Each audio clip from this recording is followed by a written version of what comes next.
Good morning. This is Dr. William Sonstein of NSPC Brain and Spine Surgery, and welcome to our 10th podcast of the Spine Bros. And I'm Dr. Richard Obedian of Island Spine and Sports. Hard to believe it's already 10 episodes. And I wonder how many people are actually watching the actual episodes. Do you think people really are checking us out?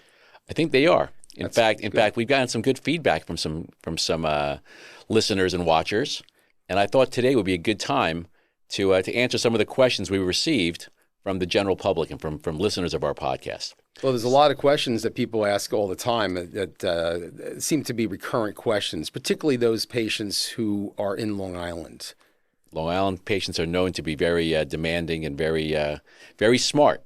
So they ask a lot of good questions. They're very savvy, and they look on the internet. They're very educated. They have lots of different questions that they have. But the problem is that even though they have information, the problem is it's difficult to synthesize the information without the context of basically practicing and knowing about all the anatomy and all the different things that we do. So it's good to hear savvy people come in with questions, but at the same time, sometimes it's hard to actually reverse their thinking. Yeah, and sometimes they go on the internet and they get contradictory answers. You know, one person will say one thing to do, and another person will say the exact opposite, and there's a lot of confusion. So Dr. Google isn't always accurate and correct. I think it's scary to a certain degree. Patients they get too much information and they get confused and they read into their. I love it when they come in with their reports. That's my favorite, when they pick on every little finding of the radiologist. And the radiologist, you know, he has a very detailed report, or she has a very detailed report, but a lot of this stuff is stuff that we interpret as surgeons is actually not such a bad thing all the time. Right. There's a lot of medical mumbo jumbo that's included in those radiological reports that isn't always helpful and actually causes confusion and stress, unnecessary stress. You know how many patients have called me regarding their hemangioma. They're worried they have some kind of a tumor in their spine. Which almost everybody has a hemangioma in their spine. Absolutely. And almost everybody has a kidney cyst. Yeah. So those are just a couple of the things that people get worried about. And sometimes people are afraid to ask their physician embarrassing questions, or they don't want to be embarrassed, so they don't ask what they're thinking. So this is a good chance for us to go over some questions that patients have had, that they've asked, and we'll do it in a very HIPAA compliant way. We won't give anybody's name or address, so nobody can be traced. But I thought it would be a good idea to go over some of these questions and bring us back to our roots. It's just you and me going back and forth. Absolutely. I mean, Okay. I tell you one thing. Whenever people have surgery in Long Island, they are only concerned about three things. When can I play golf? When can I drive? And when can I go back and have sex? That's the three things that they always ask. Well, it's interesting that you asked those three questions because those are actually questions that are on the list. So we can start with that. Well, let's go through it. Let's bring it on, because I'm always happy to hear about patients, you know, the most important details of their lives and how they can relate to what's going on and what they need to do after their surgery. Well, let's start with driving. Driving. When do you have a difference as far as neck surgeries versus ACDFs versus posterior cervicals, lumbar disc herniations, lumbar laminectomies, lumbar fusions? When do you let patients generally go back to driving? I think that in general, lumbar surgery versus cervical surgery, I think patients can go back to driving much sooner after lumbar surgery than cervical. And that's primarily because people have to sometimes turn their neck suddenly when they drive. So if you've done a cervical fusion or a delicate surgery on the neck, you don't want them doing that kind of thing. And if they're in a collar, it's actually illegal to be driving with a hard cervical collar after a cervical fusion. Is there actually a law against that? I'm pretty sure there is. Actually, I don't think it's recommended for sure. And I think if you get into an accident, you're not going to be covered. I think there was some sort of legality to that. I was told that, at least. I never really read the actual statute. What about somebody who has had a neck fusion and has loss of range of motion? They're allowed to go back to driving. They can, but like I said, the problem is the sudden cervical, the sudden turning of the neck in the cervical case. And those people, you don't want them to really do those sudden sort of movements when you've just done a cervical fusion. So I tell people lumbar surgery, in general, it's when you feel well enough to actually sit comfortably, because there's some degree of twisting and turning when you're sitting in a car. Usually it's about 2 weeks, I say, for lumbar. And cervical, I say, usually after a few weeks, if they feel well enough and they're not required to wear a collar, they can go back. But I usually let them go back a little later after with the cervical. I usually go by how much narcotics they're taking for the lumbar cases. You're not supposed to drive with narcotics. If you're in lumbar surgery, especially a multi-level lumbar fusion, a little more painful, a little longer recovery, and if they're still requiring painkillers like Percocet or some muscle relaxers, even they can't drive with that. That can alter your ability to make good judgments. That's like I tell them not to drive. It's like taking a drink, Yeah, it's exactly the same. So, or it could be even worse. So if you're still taking a painkiller like that, then I tell them not to drive. That's a very good point. But if they feel like they have the ability and they have the strength, the other issue is leg strength. If it's your right leg that was affected, you had a right-sided herniated disc and you had weakness or numbness in the leg and you still don't feel quite 100%, you might want to delay that beyond the 2 weeks. But if it's just the left leg or your leg pain got better immediately and your numbness and weakness got better immediately, then yeah, I think 2 weeks is appropriate. But I think it's really a case-by-case basis. Well, what if you have a patient who has, for instance, a one-level cervical fusion, like an anterior cervical discectomy and fusion, and they have a plate and they're very solid after the surgery. And, those patients, in the old days, we used to kind of religiously make them wear a collar. But these days, we're sort of, I think, a lot more liberal, especially with these rigid plates you put in. Well, that's interesting. Because that's another question that one of our listeners had, which is, how long do I need to wear a cervical collar after an anterior cervical discectomy and fusion? And I think you're right. I think the thinking has evolved over time, because initially, when the original operations came out in the 60s with Bowman and they weren't using, it was an era before they were using hardware in the neck. They didn't have hardware. They just had the and they were taking a chunk of iliac crest from your hip and putting that into the disc space, and then there was no plate put on. It was right. You were just relying on gravity to essentially keep that chunk of crest in place. So to protect that, people were placed in cervical collars for 3 months until the fusion was solid. Right. To minimize the motion. And they had to wear it 24 hours a day. Yeah. I mean, you could take it off for an hour to bathe, but other than that, you're basically committed to wearing that collar all the time. When I was a resident, we discharged people home not only with their collar, but another collar for the shower. Yes. A shower collar and a regular collar. I did that in the beginning of my when I was an attending. I would give them a Philadelphia collar, which can get wet, and wear a Miami J or an Aspen collar at home.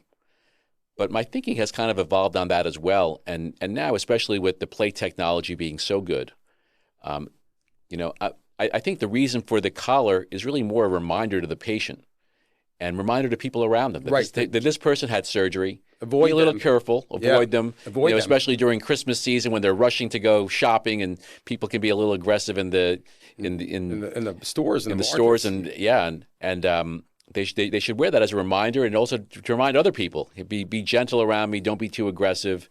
I certainly would have one in the Jericho Whole Foods if I was going in there and had a surgery. You've had bad experiences there. There's a lot of aggression in that store. How much of it is caused by you versus other people? Well, it depends on how much time I have. No, but the original plates that were used were really a form of the 1/3 tubular plate, which orthopedic surgeons used in ankle fractures, and they were very thin plate, and they had a very high failure rate because they really weren't invented for the cervical spine. They couldn't handle the forces that the neck goes through, and so the plates were breaking. So the collars were really necessary at that time with those first generation plates.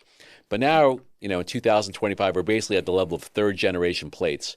And they are so strong and so you're really designed just for the cervical spine that the chance of failure is really quite minimal. And we also use these days, we've been using lately these cages in the disc space. Which give you a little more stability than the bone graft does alone. Give you a lot of stability and load sharing of that spine. So the plate, load is taken off the plate, so the plate can still do its job but not have to have that much stress on it. Because those cages will bite into the end plates of the vertebral bodies that you're trying to fuse. So it's really nice that when you pack them with bone graft as well. So I think now with the one level ACDF, I'm very liberal as far as saying, well, you can go home with a soft collar, just wear the collar for comfort. Right, and you certainly can wear it, basically during the day when you're up and about. But if you are resting or you're sleeping, obviously you can take it off. Right, and if they feel great, I let them even drive a week later. I say, you're okay to start driving at this point, because most of them don't have much pain afterwards. They're not really taking high dose narcotics or muscle relaxers. Right, I mean they don't really require that because there's not much muscle. And their lower extremity strength is good to press the brake pedal, the gas pedal, and they're able to steer with. You can steer the car with one arm, as far as I'm concerned. I had a patient come in yesterday, actually, who had a problem with her right knee and couldn't actually flex her knee. And she has a specially modified car system where she has to use only her left leg to drive. So she drives, pedal and gas pedal and brake with her left leg. And I said, God, that's hard to do. You're so used to driving with your right leg. Why not? I mean, if you've had an amputation, yes, of your right lower extremity, people drive with their left legs. Yeah, and so people adapt to that sort of thing. But obviously, if they're not, then they have to refrain from driving if they don't have good use of the right. Well, we live in a right-hand dominance type society where everything is based on the right. But the left leg can, when you're missing the right leg, your left leg can account for that. So I think well, we've answered the question regarding will I need a brace? We've answered the question of when can you drive? If your reaction time is good, then and you're able to go back to driving, as soon as you're able to do that, then it varies from patient to patient. It could be anywhere from 2 weeks to 6 weeks. So you would let a patient. Well, I was going to say is that first of all, these cervical collars are only so good in terms of preventing movement of the neck. So a lot of patients, first of all, don't even put them on correctly, when they put them on.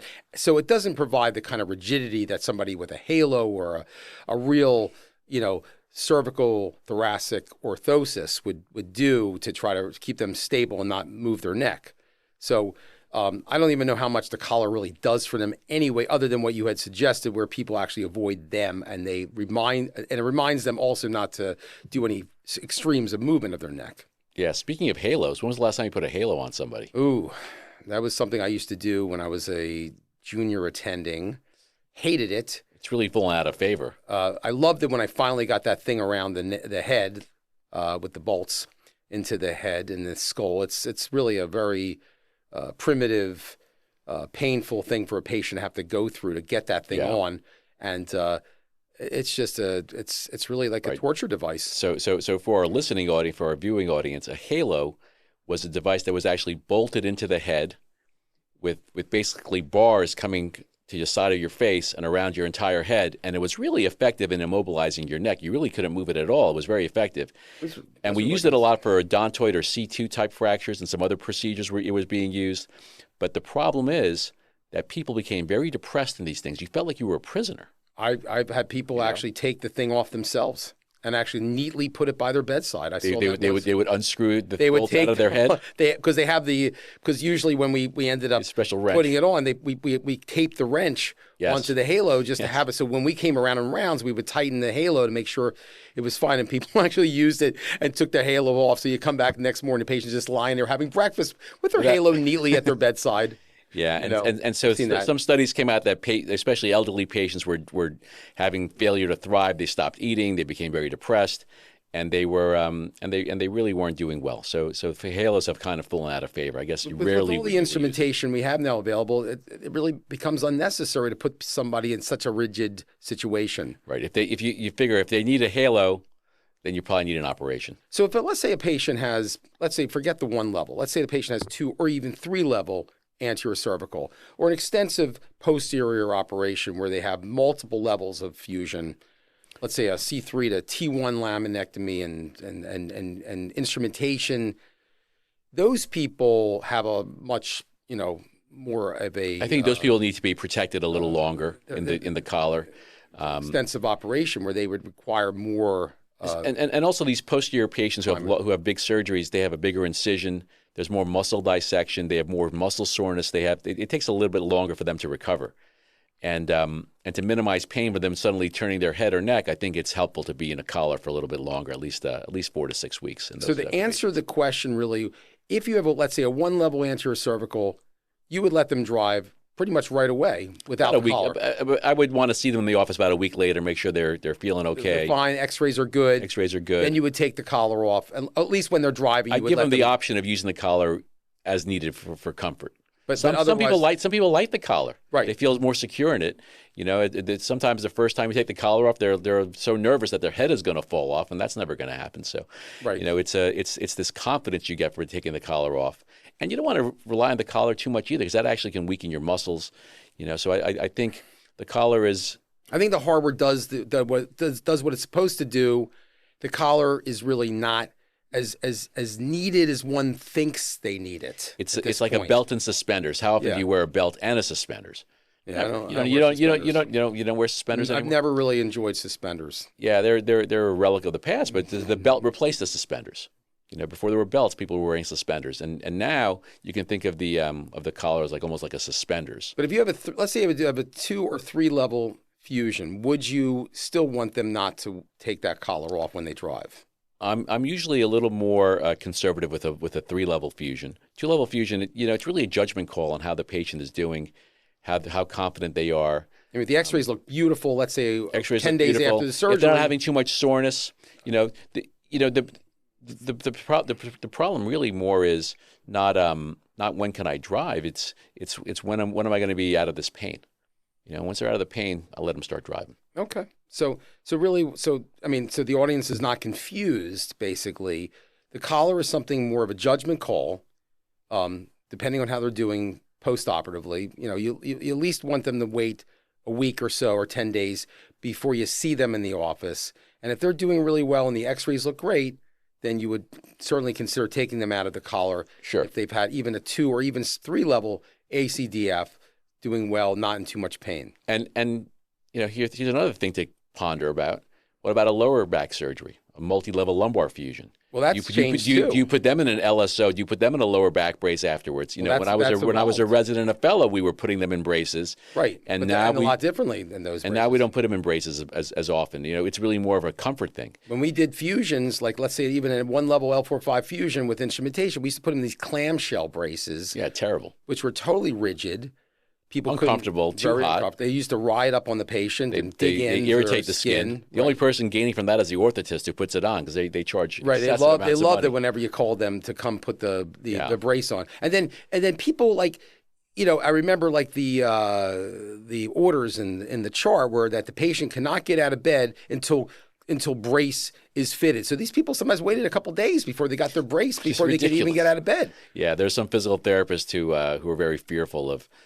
There must have been some tyrant orthopedics and neurosurgeons of the past who got upset if somebody got out of bed without a brace and let them have it. So there's a lot of fear in the PT community. You can definitely, which is unnecessary. I remember, you know, discussing this, you know, with a patient, and I said to them, you know, you don't need this brace for you to fuse. You know what I mean? It's good that you have it because your muscles are weakened by the surgery. And as time went on, we just sort of evolved to more of these soft braces that provide comfort, and with thumb straps that allow them to kind of get into a good lordosis.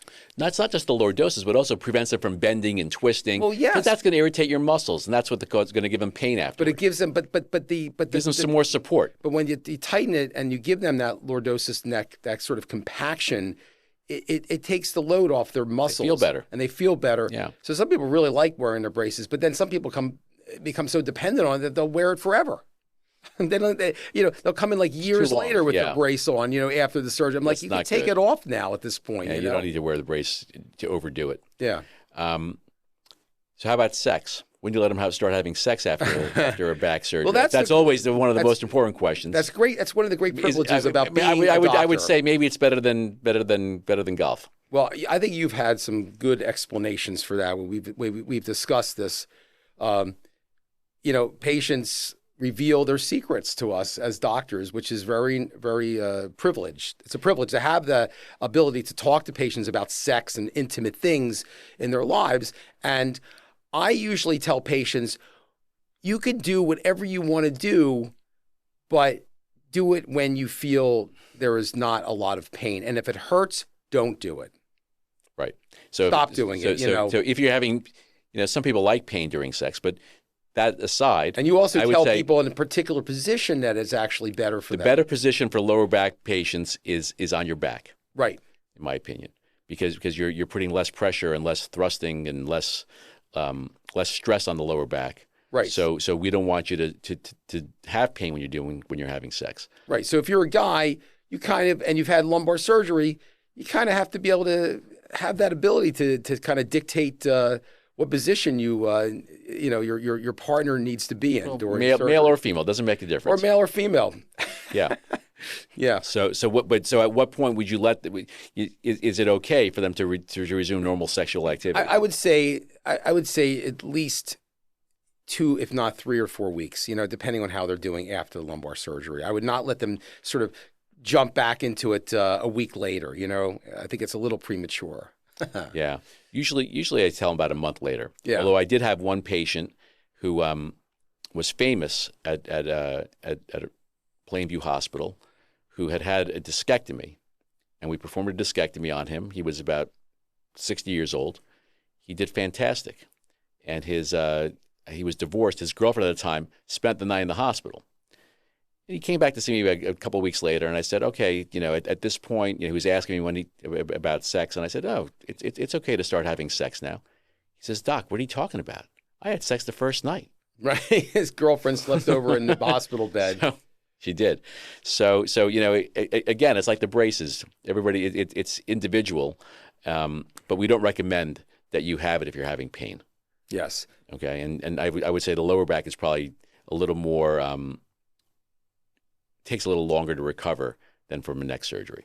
I'd say most people after lumbar surgery generally don't really feel like going back and having sex afterward anyway, with that incision and everything else. It's uncomfortable. So I think it depends on your desire at that point. But I think that, patients, have to use their judgment and common sense about how they feel. And as you said, certain positions might be a lot more appropriate for having sex after surgery. Right. There was an old joke I remember when I was in medical school about they were having rounds on a patient who had a recent heart attack, and the patient asked, when can I resume having sex? And so they decided they were going to have rounds. They were going to get back to him. And so the attending was there, the fellow, the resident, and the intern. And they went through each one, and the attending said, I think you should wait at least 3 months before you go back to having sex. The fellow thought 6 weeks is probably good. The resident said, I would say 4 weeks is probably okay. They asked the intern, he said, he can have sex tomorrow. If you guys consider it work. They're like, what do you mean? And the intern says, well, you asked me to do all the work in this on this rotation. I'm doing everything. And not once have you ever asked me to have sex for you. So therefore, if it's work, you would have asked me to do it. So since I don't consider it work, he can have sex starting tomorrow. And so sexual activity can be rough. It can be more intense, and it depends on the person. But you got to be gentle, whatever it is. I mean, I think that it's unlikely you're going to disrupt things by doing it, but who knows? So it's good to basically err on, I think, being conservative with that in that realm. Yeah, I would agree. So then the next question for Long Island was you brought up was golf. Golf. When do you let them go back to golf or sporting activities, not just golf, but other sports as well? That's always a big. I always say people, look, I think that you can go back to playing golf, but I would definitely start with the putting and work. I'd say in terms of drivers and things like that, I usually tell people a few months. Because there's more twisting. Yeah, you don't want them twisting after a lumbar surgery if you can avoid it. And it's a rapid twist. Yeah, and let pain be your guide. But yeah, sure, especially if they had a herniated disc. And, usually it takes about 6 weeks to form some scar tissue over that disc. You don't want to get a recurrent disc herniation. So I would say at least 6 weeks, maybe 2-3 months, depending on how intense they are. But probably that season is going to be lost, and maybe in a few months after, I would agree. But they can certainly go back and do some putting, and they can. How about tennis? Practice. Tennis is a vigorous sport. I think I would say at least 3 to 6 months for playing tennis. Really? I let them go back at 6 weeks. Well, and jogging, swimming, I let them go back very early. 6 weeks is a little early, but I guess it's possible if they're feeling that good. Yeah, light tennis. But I don't know, it depends because tennis, again, you're twisting and you're These are people playing at the club. They're not like Roger Federer and Rafael Nadal in the Wimbledon. These are I don't know. They're not as vigorous as sports. Orthopods love talking about sports, because they're all jocks. We're all sporty. Neurosurgeons, we're the nerds, they're the jocks. But don't be jealous. Look, I think in the end it all comes out in the wash. But nevertheless, I usually tell people, for skiing or sports, at least 3 months in general, but it's all individualized. If a person's doing fabulously, you certainly can let them go back earlier than that. A lot of time, patients don't ask. They just do, right? They just do it. And they tell you about it afterwards. Yeah, I did this. And I played 2 sets of tennis. I was totally great. It was fine. Yeah. So they a lot of times we don't have the opportunity to tell them what to do, and they're going to do what they want to do anyway.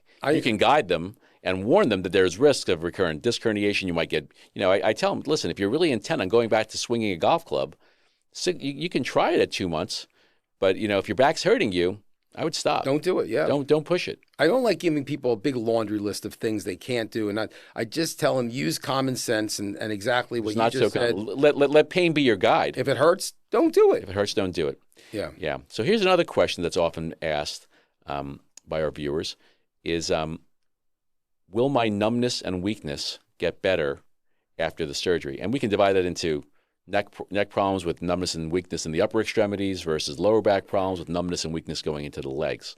So, I think that in terms of thoughts with that, we really should divide things into nerves versus spinal cord. So obviously we're talking about the lumbar region. We're really not talking about the spinal cord because, again, to our viewers, the spinal cord ends in general at the first lumbar vertebrae, which is much higher than most lumbar surgeries are being done. Most lumbar surgeries are done between L2 and S1, essentially. Yeah. So we're not really worried about the spinal cord. So if a person has compression of a nerve from whatever pathology and you relieve the pressure, generally we tell patients that you should experience sort of 3 stages. Usually the pain should go away first, then the strength aspect if you're weak to begin with, and then the numbness, that's usually the last thing to get better because that's the nerve that was injured and it has to recover. And nerves can recover, but it takes time. Yeah, nerves grow back very slowly, about 1 millimeter per day. 1 millimeter per day. So if your big toe is numb, you've had back surgery, L4-5 or L5-S1, that it can take up to a year. Think about how long the pathway is for that nerve to grow back. Regenerate, right? So the spinal cord does not grow back, but peripheral nerves do. Yeah. So I think you're right. I think it can take up to a year, but the operation is done. I tell patients if they have numbness and weakness in addition to their pain, that we can't give you a guarantee that the numbness and weakness is going to get better. You never can give them a guarantee. But we hope that it will. It depends on the duration of their symptoms. Right. It depends on what caused the numbness and weakness because sometimes it isn't just coming from the spine. Sometimes they have neuropathy from diabetes, right, from other causes. And that's not, if you have diabetic neuropathy and you have numb hands and feet, that's not going to get better with any spinal operation. You're going to be very disappointed. Sometimes people have a double crush syndrome. They have a carpal tunnel syndrome or a cubital tunnel syndrome, which is a pinched nerve in their wrist or their elbow, giving them numbness in their hands. And you can document that by, if you suspect that, you can get an EMG test, which can also show neuropathy as well. And that will also show their chances of getting better. And you can say, well, you still have numbness because you need a carpal tunnel release. So double crush really is a patient can have pathology, for instance, in their neck and pathology in their wrist. That's a double crush, 2 types of crush injuries. Right. So yes. So what do you address first? Well, I think that you have to address the most symptomatic problem, and I think in general the neck usually takes priority over the peripheral problem in the wrist or the hand or the elbow. In the lumbar spine, you have a peripheral nerve that's being compressed or the sac of nerves. And that numbness can take, as you said, up to a year or even longer, and it may never go away, depending on how long that person's been crushed. So in general, if you think the person's going to need surgery because they've tried conservative management and they've failed that conservative management, I don't think it's good to wait as long for that pathology to be alleviated. And what about somebody who has spinal cord damage, such as myelomalacia, which is a word we often see on cervical spine MRIs? Spinal cord damage. With severe spinal cord compression causing changes in the spinal cord. So those patients have numbness and weakness as well. And a lot of times when their damage has been done to the cord, that's often permanent. Wouldn't you agree? I think that there is a certain degree of mechanical versus intrinsic damage. So if a person has let's say, herniated disc or a hard herniated disc, like we call an osteophyte, and they have changes in their spinal cord, you relieve the spinal cord compression, so you've taken away the mechanical, but you're still left with the damage of the spinal cord. So you don't know for sure to what extent that person is going to recover. Sometimes we get very lucky and patients recover right away. And even in recovery room, right. we Usually see the younger, healthier patients will do that. But if a person's been compressed for a long time and they still have symptoms afterward of numbness, you tell patients it could take up to 2 years to see what extent you will recover. And I tell you, you see a patient and they have damage of the spinal cord, you do surgery, the surgery goes fine, but they're still left with this symptom. And then what's always amazes me is see them back in 6 months to a year. They just pop in and follow up and they're improved. And it took that long to get that way. So they really have a chance of recovering. It's just much more slow with the spinal cord, particularly. Yeah. Yeah, I would agree. Because the spinal cord's like the brain. You can have a brain injury, but there's a certain degree of plasticity of the central nervous system that allows people to rewire the pathways or rework things.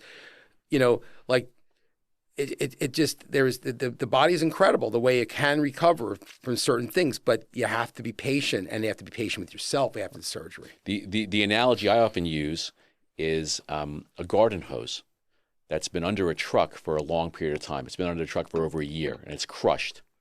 And, when the spinal cord is so severely compressed, it's as if it was a garden hose under a truck for a long period of time, over a year.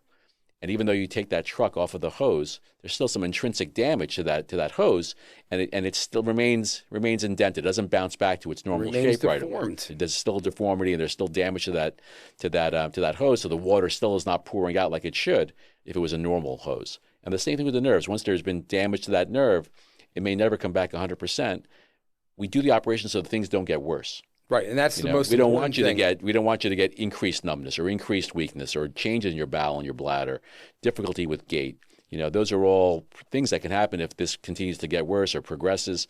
And so while we hope that patients will have a full recovery, I don't think any spine surgeon worth their salt would tell you, oh, yeah, you do the operation, your numbness is going to go away. I mean, I've had. Well, they do sometimes do that. they do, but they shouldn't because you're going to be in for a world of pain when and the patient's unhappy when you tell them it's going to go away and it's not. But how many times have you rejected a patient for surgery when their only symptom was numbness? They have no pain, no weakness, and my feet are numb. It depends on if they have some lumbar stenosis on the MRI. If they have such disagreeable sensation. Numbness can be very disagreeable. There's different degrees of numbness. There's numbness where you can feel like a cold sensation. There's numbness that's burning. There's numbness that's, more of a shooting kind of numbness. That's almost like a painful numbness. Well, that's the thing. Sometimes it's hard, hard to really understand what a patient's pain is. Is it really numbness, disagreeable, or is it just pain? Right. Everybody has a different. Pain is very subjective. But it's I think that if it's just a numb sort of sensation. You can follow that patient, but if it really becomes intolerable, then you have to consider doing the surgery.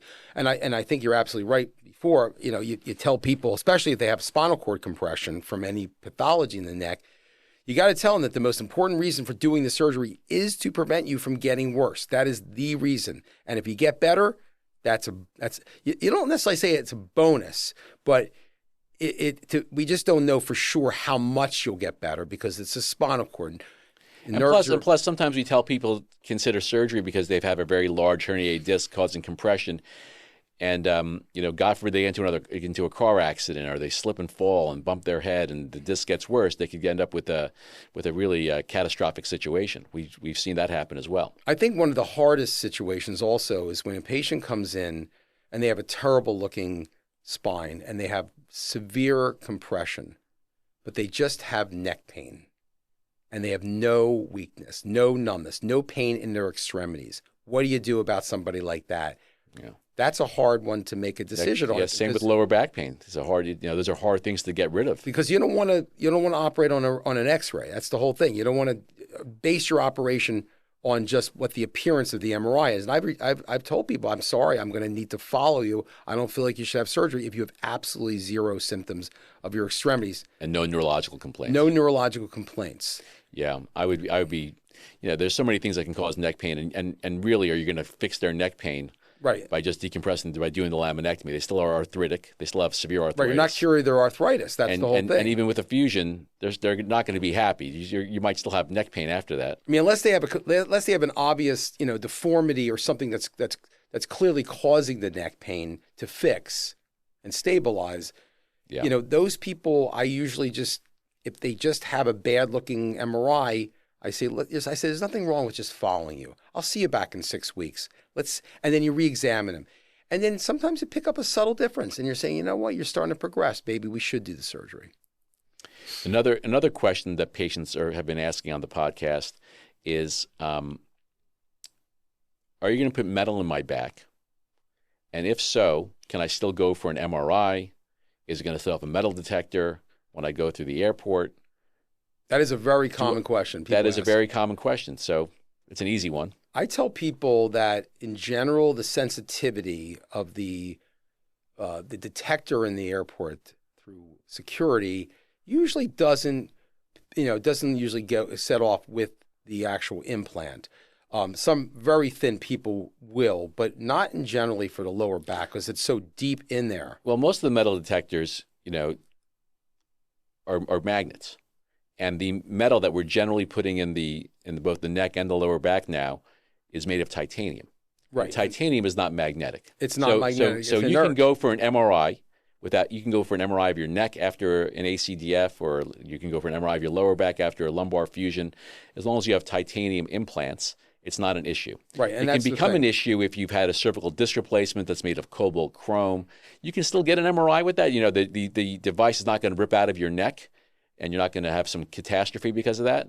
But there's going to be a lot of artifact, and it's hard to interpret the results of an MRI of somebody who has cobalt chrome implants in their neck or in their that's why so usually we get a CT myelogram. We go to a CAT scan with dye, which is an invasive test for people. Yeah. They have to have a spinal tap. MRI really replaced CT myelogram with the advent of MRI. So titanium doesn't cause as much artifact. It can cause some artifact. It does cause some. It does obscure some of your findings, and sometimes you have to augment that with. I usually don't have to necessarily get a CT myelogram. I can get just a CAT scan. You start with a CAT scan sometimes. With the combination of the CAT scan and MRI, usually you can get enough information, but occasionally you do have to order a myelogram. What is a myelogram? A myelogram is when dye is injected into the spinal canal, and it will give you a picture that's very similar to an MRI. In fact, it's probably better than an MRI. It's better because it gives you an exquisite contrast between the bone and the nerve. You can see the nerve very well because it's the actual nerve is coated with the dye, and it gives you that perfect outline of the nerve and the spinal cord and how the nerve is exiting through its canal. Well, like you said, it's an invasive thing to do. You get a needle into your back. Some people get headaches. They get a spinal tap. And they can have headaches for a long time, and they have to have after a lumbar puncture. They might blood need a blood patch. That's really a pain for those people. This is what we had before MRIs. We didn't have MRI. We had myelograms. Right. And there were problems with the MRI dye back in the 70s. People were getting arachnoiditis because it was irritating the nerve roots. The dyes have gotten much better now. Dyes are much better now. So they're less irritating to the spinal nerves, and the incidence of arachnoiditis has plummeted. But also the incidence of getting CT myelograms has plummeted. Most radiological facilities in Long Island don't do it. They've got to go to the hospital now. Right, and to get a CT myelogram. That's right. It used to be an outpatient, but now it's done really in the hospital. Yeah. But actually, along those lines, people are, when they get the contrast with MRI versus the contrast with CAT scan for a myelogram, there's a difference in the dyes. Right. Well, the MRI is usually it's gadolinium. Right, which is basically fairly tolerated material. It can be toxic to the kidney though, and it stays in your system forever. So it's a little bit more tolerated. I think there's too much gadolinium given than than is necessary. Usually, I mean, I think these days they do ask you what your kidney function is before contrast MRI. It's toxic to the kidney. But I don't know if you have to do that. I mean, for a contrast CAT scan, they usually ask for the kidney. But for MRI of the gadolinium, I've never had to basically order a kidney function for those people generally. Depends on the facility. Some facilities want a creatinine, see if their renal function is okay. But it depends. It depends on the place. But I think MRI with contrast is overordered. It's not really always necessary. It's not always necessary. It's good. MRI contrast is good to differentiate scar from real pathology because scar from disc. Like a disc doesn't take up contrast, whereas a scar will. So you can differentiate whether a patient truly has a recurrent disc herniation or that lump you see on the MRI is just scar tissue, and you're not going to make the patient better by going in and removing scar. Right, and in case of malignancy, sometimes it's helpful as well. That's another thing basically people ask about scar tissue. They ask about scar tissue. Scar tissue is a natural phenomenon from any surgical procedure. Anytime you get a cut, you get scar tissue. You get scar tissue, so you're going to form that in the spine. So going back in to try to remove scar tissue, or even scar tissue causing the pain or the root cause of the problem. I don't believe that the scar tissue itself is the root cause. If the patient has pain, it's because they have intrinsic pain of the nerve that's not going to be solved by removing the scar tissue per se. Yeah, that's been a big bugaboo in spinal surgery. Scar tissue, and there was actually, do you remember Adcon-L? Yes, I remember Adcon-L. That was a little came in a little tube. I remember. Adcon-L was a substance that we would put on the nerve root and the exposed dura after we performed a laminectomy to prevent scar tissue from forming. But what it also did, unbeknownst to us, was it led to an increased incidence of CSF leaks. Right, exactly. Because it applies some microscopic tears to the dura from doing the laminectomy, that the body would usually heal itself. But this was blocking the body from healing itself, and so what happened was that patients were coming in a couple of weeks after their discectomy with symptoms of a CSF leak, and and it was caused by the fact that let's say there's a micro tear that you don't see during surgery that is not manifest in a leak at that time. And then with activity, it might pop open. Right, with the pulsations as they're feeling better, they become more active, the patient, and then all of a sudden, they become more active and they pop open that defect. So they want the body that formed natural scar to basically prevent that micro tear from manifesting itself. Yeah, so we really don't use that at all anymore. I don't even think it's available anymore, to be honest. I think it was pulled from the market. Yeah, that's we use other substances to lay down at the end if we wish to do that sort of thing, if we're concerned, or if the dura is particularly thin and you're worried that, because a patient has lumbar stenosis and it takes years to develop that, the sac of nerves is being compressed and squeezed. So when you relieve that pressure, you're essentially relieving that sac's pressure, and that dura has become thinned over many, many years. Right. So and that brings to mind another question that patients often ask. After you do a laminectomy, what's going to protect my spine? Yes, that's another thing. Very common. What's going to cover me now? I'm supposed to have that, and now you've removed that. So, can somebody just put their finger into my back and feel my spinal cord? Yeah, I always tell patients that normally the spine has gaps in between the different segments anyway. But yes, you do remove the, evolutionary protective covering of the spinal canal. But I tell patients that there's so many layers of tissue over that lay down on top of that actual defect that, unless somebody shot an arrow into you, which is unlikely. People still shoot arrows? I guess archers do. Well, you never know if you're in an archery class and somebody inadvertently shoots you. Yeah, then it's possible that somebody could actually shoot you and not be deflected by that bone that was there. I think some deer hunters still shoot with arrows, right? I'd say that there's probably a population of hunters that like to use crossbows and things like that. I think it's a season for crossbow versus actually shooting. So I guess it But I think happen. I'm willing to take a chance by I'd rather help solve the patient's stenosis than worry that somebody's going to shoot an arrow into them actually after surgery. I think that's a fairy tale. They're well protected with so many layers of muscle and soft tissue. Right, and it's really not, and scar. And we do want some healthy scar to form over that area. That really it's not an issue. If you go back into a patient who's had lumbar surgery, let's say 3 years ago, there is a mass of scar tissue that forms on top of that membrane. It's like a big lump, and when we do revision surgery, we oftentimes will remove a good portion of that lump just to be able to visualize things and get to do what we have to do. So there is a lot of protective stuff there. Yes, there is. And sometimes there's even still a fluid collection years later. That's another thing people actually ask about. That is. Doc, I got an MRI recently and I had surgery, 5 years ago, and there's still fluid there. What do you tell a patient? I say, listen, I mean, there's some dead space created there, and sometimes people, depending on their reabsorptive abilities, it's still there, the fluid, but it's fine. It's a normal finding. Don't do anything about it. You don't do anything about it. You don't go in and needle it or anything like that because you can cause an infection. Yeah, and sometimes the radiologists are your worst enemy because they'll write, rule out infection or some nonsense. Sometimes radiologists can cause a little bit of anxiety. Well, you're married to a radiologist. I'm married to a radiologist, and I do tell her, my thoughts on radiology. Radiologists have to be careful sometimes about what they write because it can, cause a patient to have anxiety because people love reading their reports and they come in and they kind of challenge you about this and that and everything, and you have to kind of reverse their thinking. Because of Dr. Google, because of the what's written on the reports, and you have to sift out what's important to them, what's important for them to know versus not. Right, they're worried about a spinal fluid leak 5 years later. Right, because that's what they read on Google. Yeah, I mean, but they have no headache, no symptoms, and it's not causing any pressure on anything. You leave it alone. That's the way it is. That's just the way it is. It wasn't. It was a natural phenomena. It was an unnatural phenomena to cause surgery. So, in the environment that you've now created, things are going to be not exactly the way they were before that unnatural phenomena was created. Another question patients often ask with both cervical and lumbar fusions is they're worried about loss of motion. Yes. How much motion am I going to lose with a one-level ACDF?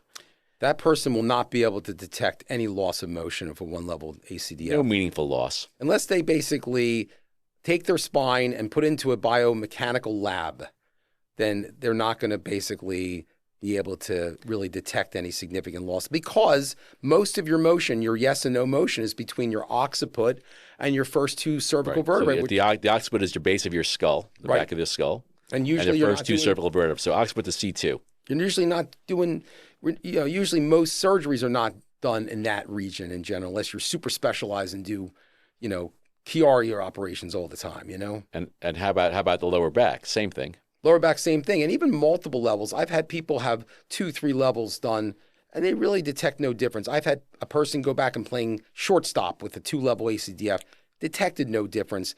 If you do 3 levels, 4 levels, I mean, that's a lot. People can notice a difference. I mean, the motion is redistributed.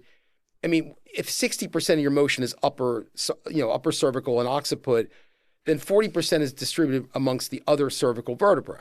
But you compensate. The body is amazing at compensating. Well, it depends on your flexibility to begin with. Right. If you're very flexible, so there are some more women than men who can touch the floor with the palm of their hands, even after a lumbar fusion. I mean, yeah. And so a lot of that flexibility comes from the hips too. I always tell patients also, I said, your disc is diseased. There's not, basically there's not. You've already lost that motion anyway. Lost that motion anyway. That thing's not working for you, that disc. So you're not going to notice a difference because you're basically going along with that diseased disc. And ironically, a lot of patients after an ACDF will have better motion because they're no longer in pain. Right, exactly, because they don't realize how much of their limitation of motion is due to pain. And some people just have a degenerative disc at every level, so their motion to begin with is not good anyway. And they'll be able to return to their normal activities, including driving, where you have to turn your head. And so I agree. I think the fear of loss of motion is too high. Yeah, exactly. And that shouldn't be a reason why people, essentially, prevent them from going ahead and having surgery when it's necessary. Because a lot of patients are very fearful of fusion versus just a decompression. When they say, I don't want to have a fusion. Now, do you think that's because they're afraid of getting stiff or they're afraid of the metal? They've heard bad stories. Like, what's the reason for this big fear of all of the above lumbar fusions? All of the above. They think it's a bad rap. They think it's nuclear fusion on their back. And I always tell patients that the fusion's actually, look, I mean, we're surgeons. We like doing surgery. I think fusion is the fun part of the surgery because it's more relaxing because you're not dealing. It's the orthopedic part. It's the orthopedic part, which of course is the more the less challenging part.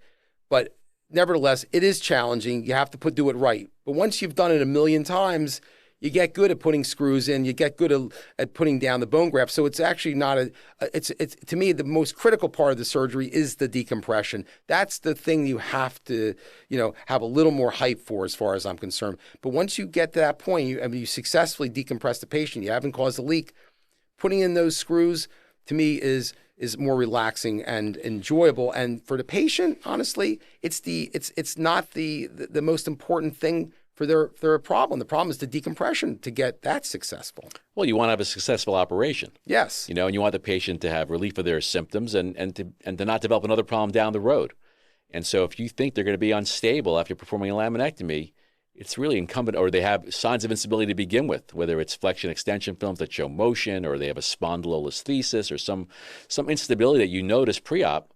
It's incumbent upon you to do a fusion. I tell them it's a good thing to have the fusion, because you're preventing another operation. Well, it's preventing you from redeveloping that arthritis down the road, because you are now, stopping abnormal motion, which is the driver for formation of arthritis. The only thing about fusion is that, yes, the only negative thing is that it can lead to a next segment problem. So you have to be aware of that. Adjacent level disease. But sometimes you're caught between a rock and a hard place, and you have to do a fusion, especially if a person has a slip. Yes. Of the bone, like a spondylolisthesis, But some of those have. patients are just prone to getting disc problems and will get a disc herniation, whether you do the fusion or not, because I followed them over time and they've opted not to have surgery. If the person has a few years later, they've developed another disc herniation above their spondy, or above their disease segment. If the person has a disease segment to begin with, they're not having great motion there anyway, so the motion is being picked up by the other segment anyway. Right. Above. So you're just really addressing that segment and the negative things that can happen by not doing the fusion at that segment. Yeah, so you got to just accept it for what it is and do it at the right time. I mean, there's so many questions that people ask, and these are really good questions. These are very common things that people ask, and we could just go on. I mean, I think we should do another podcast on questions at some point. I think we will. Well, we like us on the Apple Podcasts, on Spotify and YouTube. YouTube, they can actually see us. Can they see us now on Spotify? They can see us on Spotify too. Okay. Well, yeah, they can see us on Spotify, and we will keep your information private, and we'd love to hear from you. Any comments or suggestions? And we'll try to answer them. We should definitely do another session on questions and answers. It's fun to do. We should definitely do a question and answer, and it's helpful, I think. It's very helpful, and we can really get more even into some of the technical aspects of what we do and everything else. But I think that people, they have to just trust their doctor if they really believe in that doctor and recommend it. And the stuff that's written down on reports and things like that, it really, before making conclusions yourself, you have to do it with respect to with what the doctor tells you, and tells you what's important, what's not important on that report, et cetera. Yeah, absolutely. Yeah. Questions you always want to know, but we're afraid to ask. No such thing as a dumb question. Exactly. So we're here for you. We're here. Well, anyway, Dr. Obedian, I think that was a enjoyable session answering some of these patients' questions. Hopefully, they helped our audience and potential audience, our future audience. Future audience. Yeah. Thanks very much. Thank you.